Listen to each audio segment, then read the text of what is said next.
Telangana sentiment తో ముందుకొచ్చిన TRS party 10 ఏళ్ల పాటు అదే సెంటిమెంట్ తో అధికారంలో ఉంది. అయితే టీఆర్ఎస్ బీఆర్ఎస్ గా రూపాంతరం చెందిన తర్వాత పార్టీకి 2023 సాధారణ ఎన్నికల్లో మాత్రం ఆ స్ట్రాటజీ వర్కౌట్ అవ్వలేదు.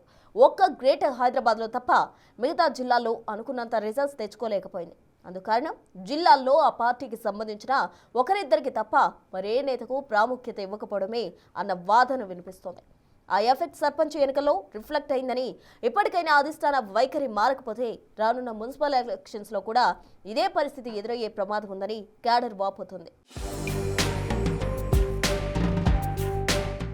గులాబీ పార్టీలో కేవలం బీఆర్ఎస్ అధినేత కేసీఆర్, ఆయన కొడుకు వర్కింగ్ ప్రెసిడెంట్ కేటీఆర్, హరీష్ రావు, ఇతర ఒకరిద్దరు ముఖ్య నేతలకు మాత్రమే ప్రాధాన్యత ఉందని, మిగతా బీఆర్ఎస్ నాయకులను పట్టించుకునేవారు లేరని, ఇక జిల్లా నాయకత్వం విషయానికొస్తే పార్టీలో వారి ఊసెత్తిన వారే లేరని బీఆర్ఎస్ పార్టీలో అంతర్గతంగా చర్చ జరుగుతోంది.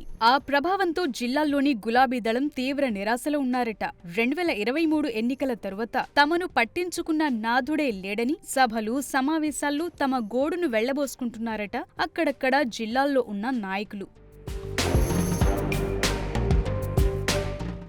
జిల్లాలు, మండలాలు, గ్రామాల వారీగా సరైన కమిటీలు ఏర్పాటు చేసుకోవటంలో బీఆర్ఎస్ విఫలమైందని, అందుకే మొన్న జరిగిన పంచాయతీ ఎన్నికల్లో ఓటమి చవిచూసిందని పార్టీ అంతర్గత విశ్లేషణలో తేలిందట. అందుకే ఇప్పుడు దిద్దుబాటు చర్యలకు సంసిద్ధమైంది బీఆర్ఎస్. గ్రామ స్థాయి నుంచి కమిటీలను ఏర్పాటు చేసుకుని మళ్లీ తిరిగి పార్టీని పటిష్టం చేసేందుకు గులాబీ పార్టీ ముఖ్య నేతలు శతవిధాలా ప్రయత్నాలు చేస్తున్నారట. ఇందుకోసం స్థానిక సంస్థల ఎన్నికల్లో అక్కడక్కడ గెలిచిన సర్పంచులను సన్మానిస్తూ వారిలో కొత్త ఉత్సాహాన్ని నింపాలని చూస్తున్నారట.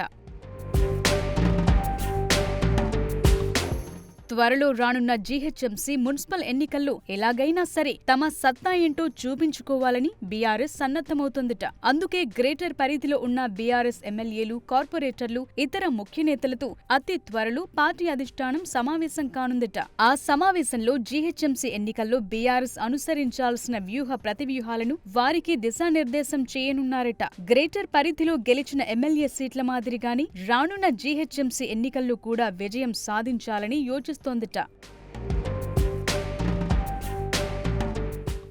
జిల్లాల్లో మాదిరిగానే గ్రేటర్లు కూడా సరైన నాయకత్వాన్ని బలపరచకపోతే రానున్న మున్సిపల్ ఎన్నికల్లో ఓటమి పాలవటం ఖాయమని ముందుగానే మేల్కొన్న బీఆర్ఎస్ గత తప్పులను దిద్దుకునే పనిలో పడిందట. మరి వచ్చే గ్రేటర్ పోరులో బీఆర్ఎస్ ఎన్ని స్థానాలను దక్కించుకుంటుందో కానీ బీఆర్ఎస్ మొదలుపెట్టిన ఈ దిద్దుబాటు చర్యలు ఎంతవరకు సత్ఫలితాలనిస్తాయో ఎన్నికల అనంతరం తెలుస్తుందని రాజకీయ విశ్లేషకులు అభిప్రాయపడుతున్నారు.